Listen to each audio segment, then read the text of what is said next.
साठी दूध तापायला ठेवलं तर बघते तर काय सगळं दूध खराब झालं. त्याचं काय केलं पुढं सांगतेस. त्याआधी मस्त असे गुलाबजाम एन्जॉय केले, इतके मस्त.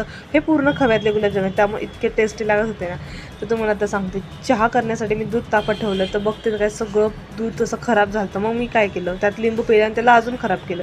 असंही ते फेकून देण्यासाठी गेलं असतं ना, तर म्हणलं त्याचं काहीतरी चांगलं बनवावं. तर मी त्याचं पनीर बनवलं.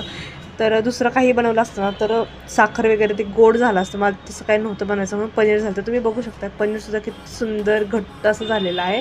तर मी नक्की परत एकदा पनीरची पण रेसिपी ट्राय करणार. संध्याकाळ झाली, संध्याकाळी भूक तर लागत होती दोघींनासुद्धा. मग ओमिकासाठी आणि माझ्यासाठी असं नाश्ता केला. माझ्यासाठी आज मी ब्लॅक चहा केला का तर ऑलरेडी सांगितलं दूध खराब झालं होतं. तर चहा वगैरे केला आणि थोडं ना स्किन खूप बस डल झाली, त्यामुळे म्हटलं काहीतरी करावं. तर इकडं मी 1 चमचा बेसन आणि कच्चं दूध वापरले पहिल्यांदा. तर म्हटलं आज काय वेगळा इफेक्ट होतो का बघावं. तर इथं मी पॉकेटमध्ये अशी हळद वापरत असते, कधीच मसाल्याच्या डब्यातली हळद वापरायची नाही. तर इतका पातळ असा बेसिक फेस पॅक लावला आणि बघू शकता तुम्ही इतका फरक पडला आहे स्किनमध्ये.